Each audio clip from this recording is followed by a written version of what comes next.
We call the meeting to order at 6 o'clock. Roll call, please. Greg Alexander. Here. Mike Baber. Here. Chris Brune. Here. Adam Carson.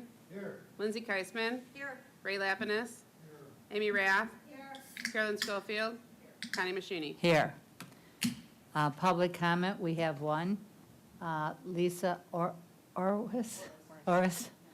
Come on forward. Hi, good evening, everyone. I'm Lisa Orris. I am the founder of Grief Guide. I'm here tonight for several reasons. One, Grief Guide was recommended as a new agency by the Mental Health Board, by the Executive Director, and due to the miscalculation error, no new agencies were funded, as you well know, and have worked through this.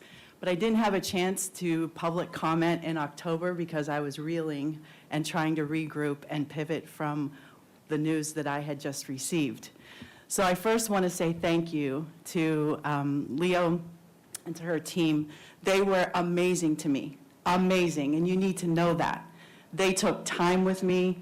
They answered all my questions. They guided me, and someone who had never done this before, and they were absolutely amazing. I felt supported. I felt encouraged, and it was a wonderful, wonderful process. So I'm very grateful for that, and I want to just say that and put that on public record.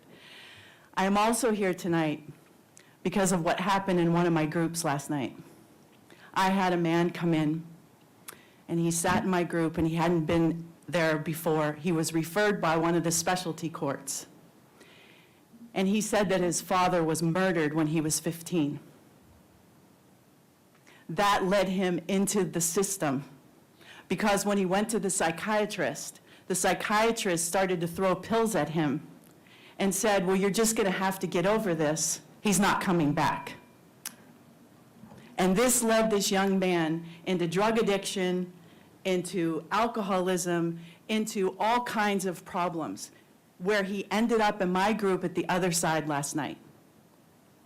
And he said to everyone that was there, he looked at them and he said, I didn't need pills. I missed my effing father. I am here tonight to let you know that Grief Guide is not going anywhere. I will not have grief continue to be silenced in our culture by a narrative that says, just get over it and just be okay, because we need you to be okay. We need to have safe spaces for people to come, for their permission, for their pain, to have a space where they can be and grieve and know that they are not crazy and that they don't need to be fixed. But rather, they need to be helped. They need healing. They need tools. They need resources. We in McHenry County have a huge gap in this area. And so I wanted you to know tonight that I'm not going anywhere. That Grief Guide still exists and will exist, whether we have funding from this entity or not. Because it is necessary, it is needed. And grief cannot continue to be marginalized in our culture, or we will continue to have more and more people who are showing up to my groups because they've been pushed aside and have been labeled as something else. I have, just as an update, have sent a proposal to Abby Nicholas at NAMI and also a proposal to Kelly Semetka at Specialty Courts, substantiating and linking addiction and mental health challenges with grief. I am hoping and believing that there is a future for Grief Guide in McHenry County. And that is my public comment. I wish you all a happy Thanksgiving. Thank you for giving me a few minutes tonight. Thank you. Okay. Is there any other public comment? No.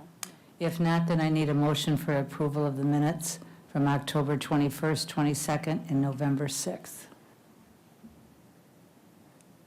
Can I have a motion? I'll make that motion. Second? Second. I think that we all vote on here.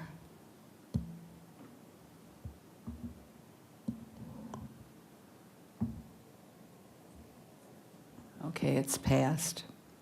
We have no presentations tonight, so it's into my report. I just want to say, about a month ago, Lindsay and I We spoke at the Finance Committee, and I think we had a good discussion about our finances and what we were doing.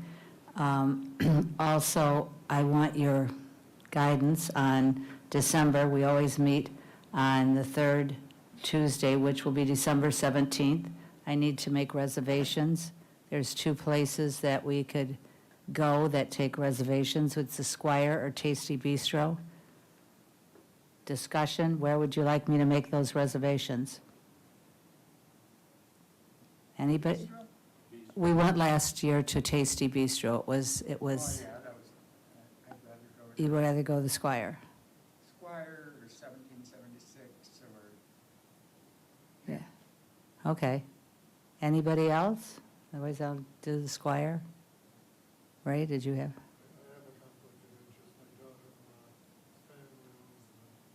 Oh, that's right, that's right. And I have to tell you that sort of I'm related in that way too, to George.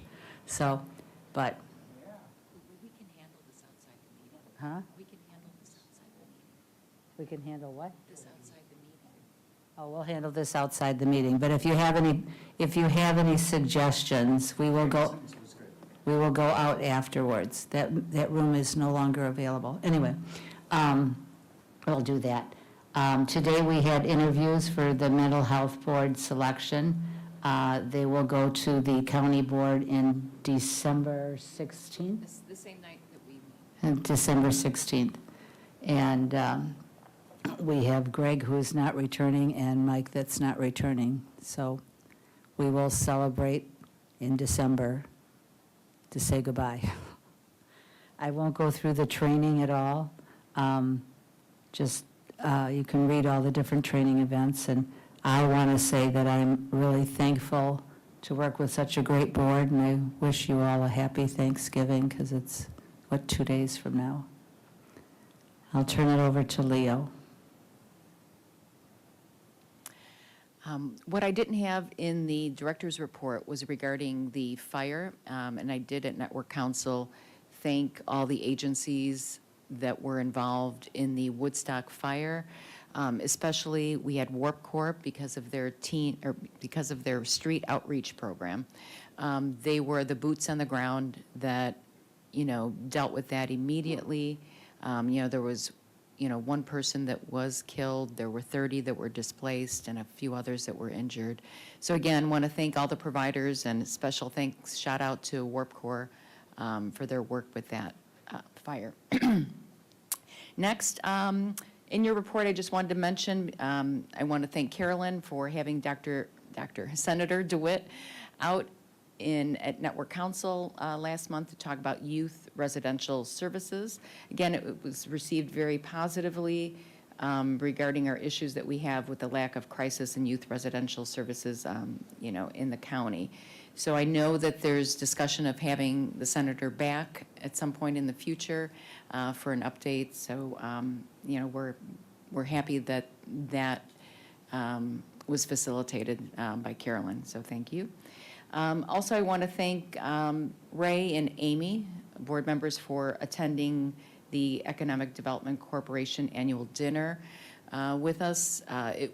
We believe it was highly successful. Again, we attended with NAMI, had a table with NAMI regarding our mental health in the workplace initiative.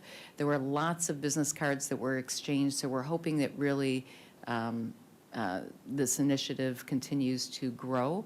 I don't know if there's a correlation, but we have seen a decrease since we've been doing this initiative in the past year. There has been a decrease in the overall suicide rates in our county. Again, not sure if it's hard to link correlations to that, but when we were first talking about this initiative, it was based off of the statistics that we were seeing that men, especially middle-aged men, were successful at deaths by suicide.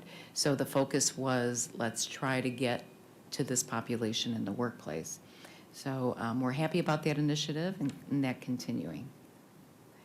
Next, I don't have any other new updates regarding the sales tax referendum issue that we're in. So at this point, There hasn't been any other solutions. We're continuing to work with the county board, but I don't have any updates at this time. Mm-mm. No. Mention that we have a thank you card here from Vicky. Her husband passed away. We sent flowers, and there's a nice thank you card here, which I will pass around. And we'll move on to ethics with Greg Alexander. Do you have anything, Greg? It was a fairly, you can correct me, but fairly uneventful meeting. There've been a lot of audits. The team has worked very hard. Hats off and applause to the staff here, Leo, your staff, on the ethics and compliance front. There was a good idea presented by Amy that, just kind of FYI, we don't like to add work that's not value added, but if we could have some sort of kind of a form letter for somebody that comes up with no recommendations, maybe a little thing to hang on the wall, or, a little, job well done, when they have an audit with no recommendations for corrective action, something they can be proud of. And so it's nice to always catch people doing something right. So that was one idea we talked about towards the end. But other than that, a lot of audits done. No major issues came out, so. Questions Any for me, or somebody has a better memory? Okay, thank you. Mm-hmm. With that, we'll go on to finance and audit with Lindsay. We did not hold a Finance and Audit Committee meeting, as we have reviewed a lot of our finances lately in our special meetings. So I have nothing to add. If there's any questions about the information in the packet, I'm happy to answer them now. Any questions for Lindsay? Great. If not, then we'll go on to the consent agenda. Item A, B, C, and D, I need a motion. I'll make that motion. I didn't hear you. I'll make a motion to approve the consent agenda as presented. I'll second that. Okay. You want to vote on? Okay, it's passed. Old business, funding plan, approved copy. Oh, I'm sorry, Greg, I didn't see. Go ahead.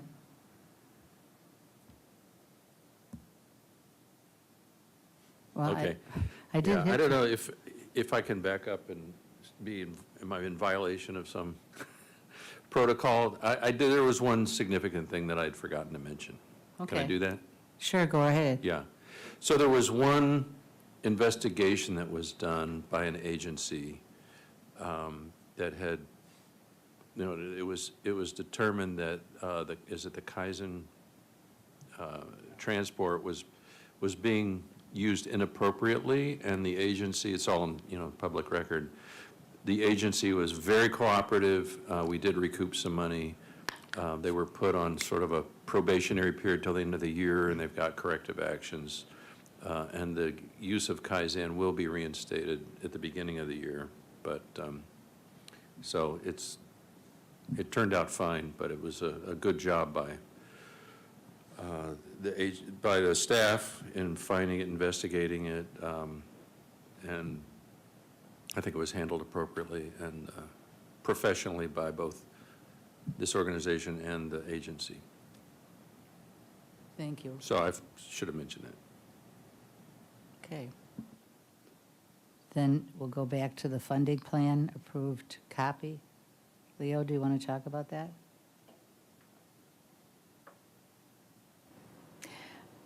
Hi, there's not much to talk about, except that that is the approved plan. That's why I just wanted to make sure that we had it officially posted and public, that was the approved plan that you all did. I know moving forward, I know Lindsay talked about it at the Finance Committee, but, we're looking at maybe doing monthly to talk about the fiscal year, '25 finance and also the fiscal year '26 budget that'll be coming up. So there'll be more to talk about there, because there were lots of tough decisions that we made when you think back about the fiscal year '25 allocation night. And even at the Finance Committee meeting at the county level, this was brought up regarding that senior services, I mean, there's just a lot of decisions we have to make. So probably the Finance Committee would probably be the best place to start. For example, the Senior Services, county board members told us the Senior Services Commission does not fund county programs. That, so that was something I know at the 11th hour, this board was trying to make those decisions. But if we make a decision like that, because it would be a significant amount of money that would be coming back, that would be $650 for next year, $1,000 that would be coming back that we could reallocate to others if we remove that. But again, at the 11th hour, it just didn't feel right. So it would be changing our protocols, our guidelines, if we were to do that. And again, so that's something, there's a lot of things to think about. Again, they're part of our network. It's hard to think about not having the 22nd or the police social work program as part of this network. But there's things like that to think about as we're looking at our finances for the future, and also the direction that this board wants to go. But that's the funding plan that was approved, but there's lots for the future to discuss. Yes. Okay, just one moment, Mike. Did you click your thing?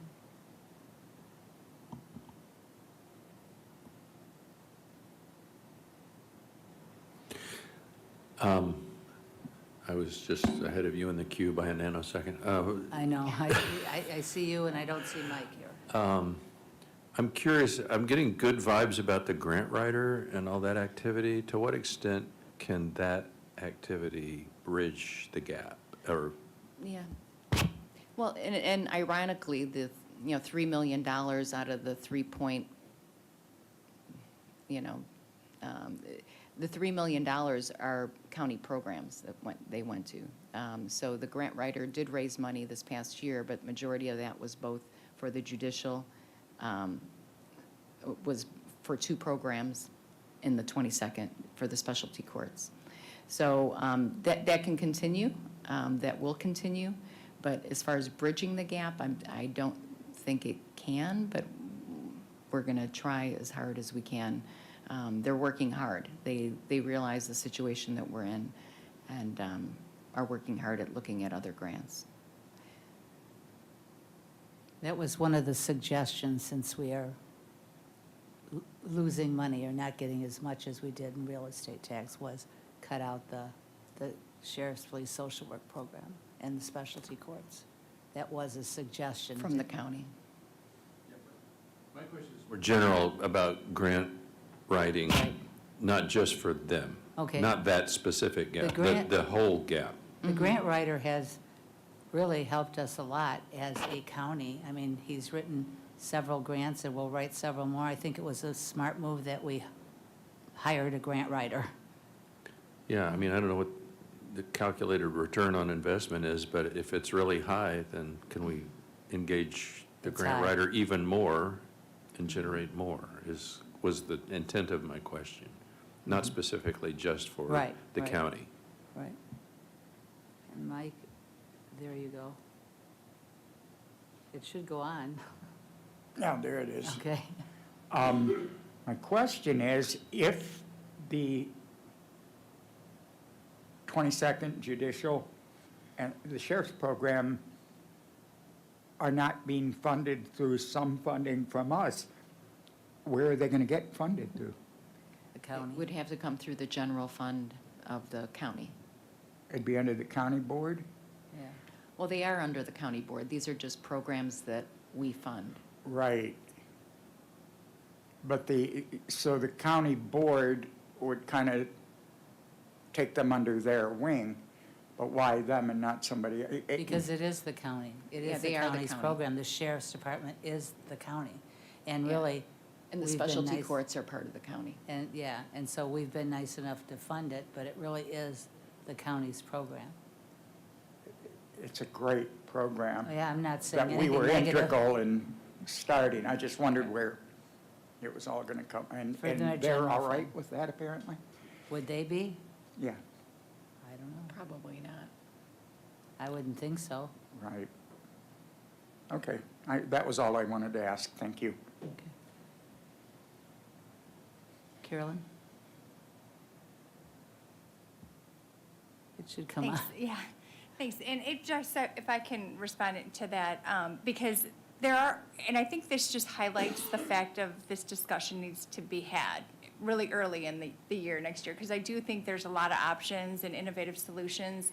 I know the county in particular has a piece of legislation that would bring $1 million to that social work program. It's passed through the House, it's waiting in the Senate, we've been advocating for it. So, personally in my office, sorry, in my day job, we've been advocating for it.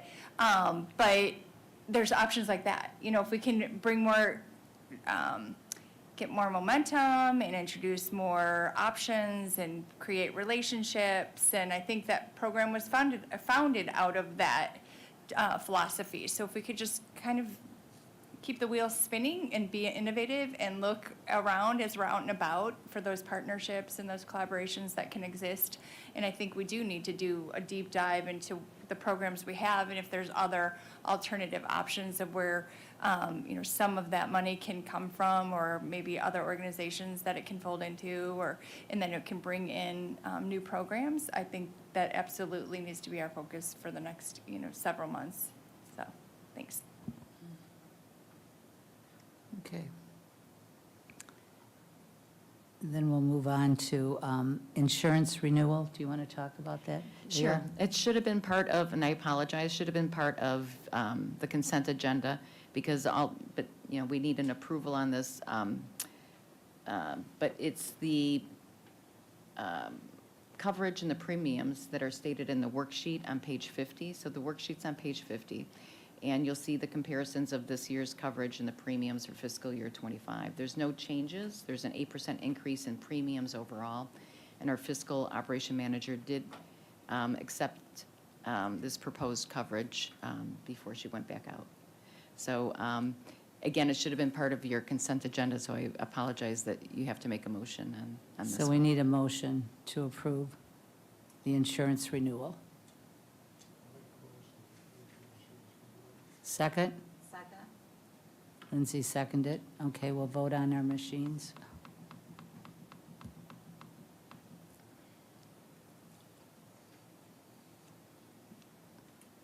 Okay, it's passed.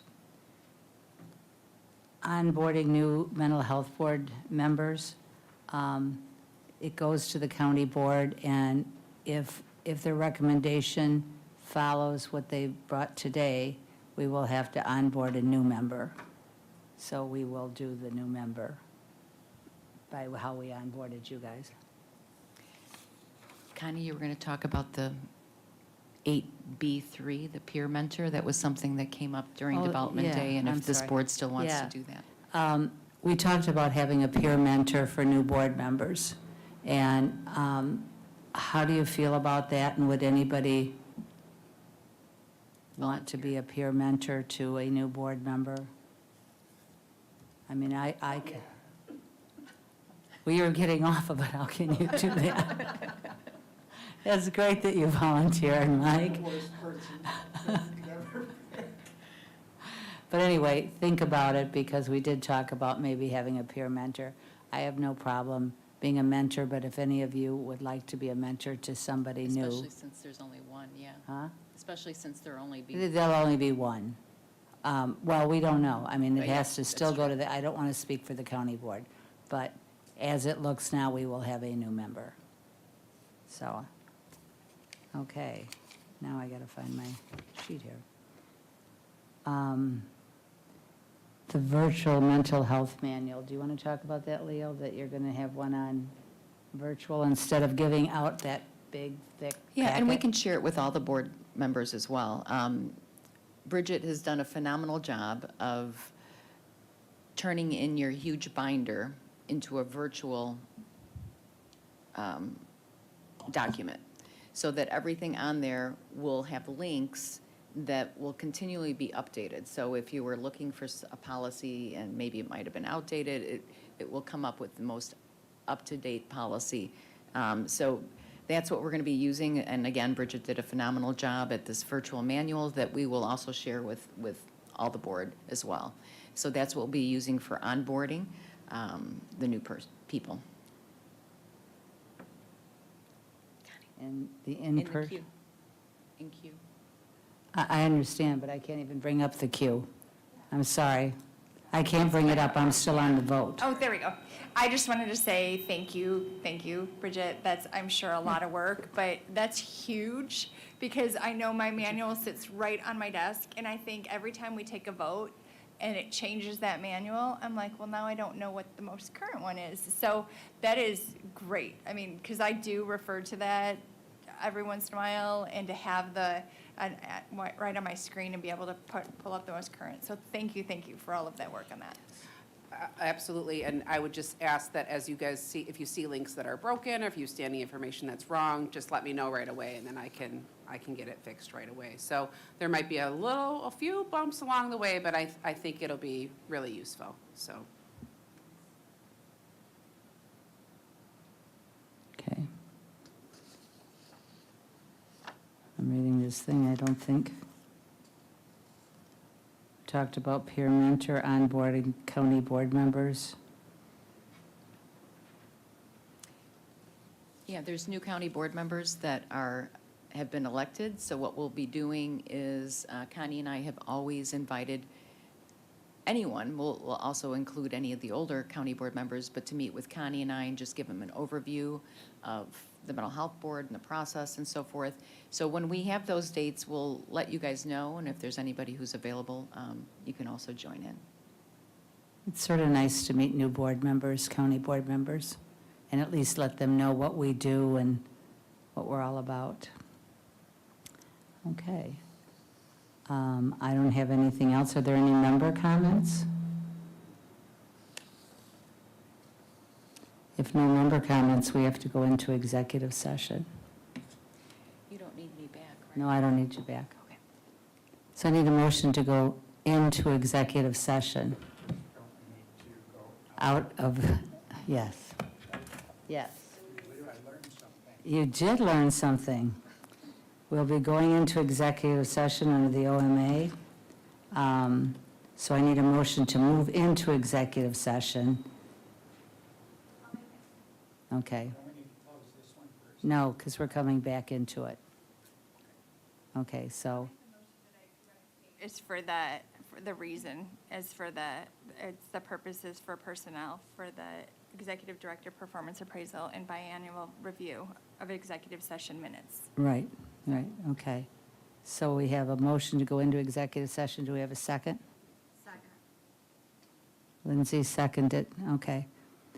We'll take 2 minutes for the room to clear out because we're going into executive session.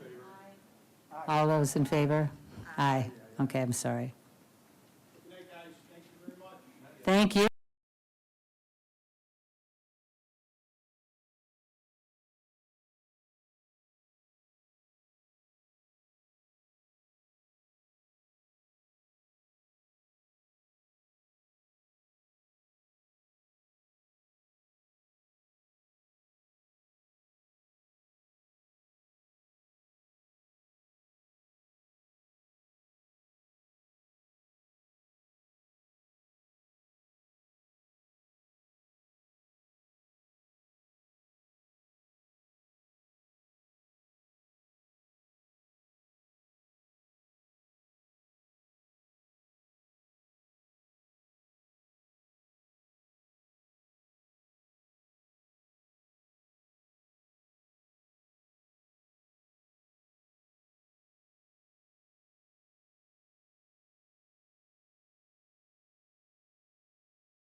Oh.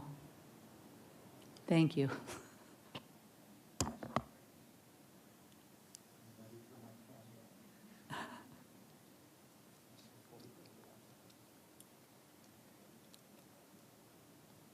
She's starting the camera.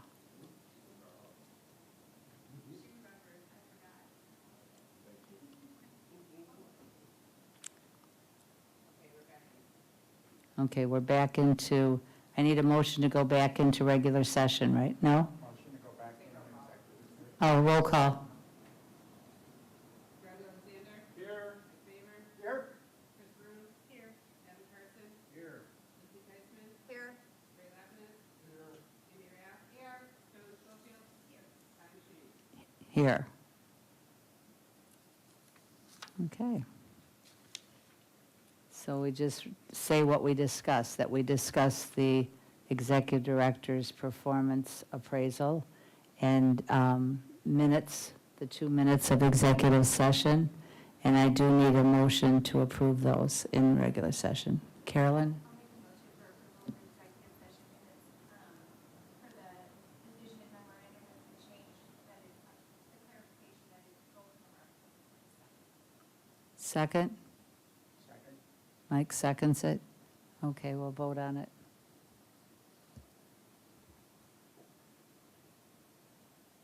Okay, it passed. So now I just need a motion to adjourn. Second? All those in favor? Aye.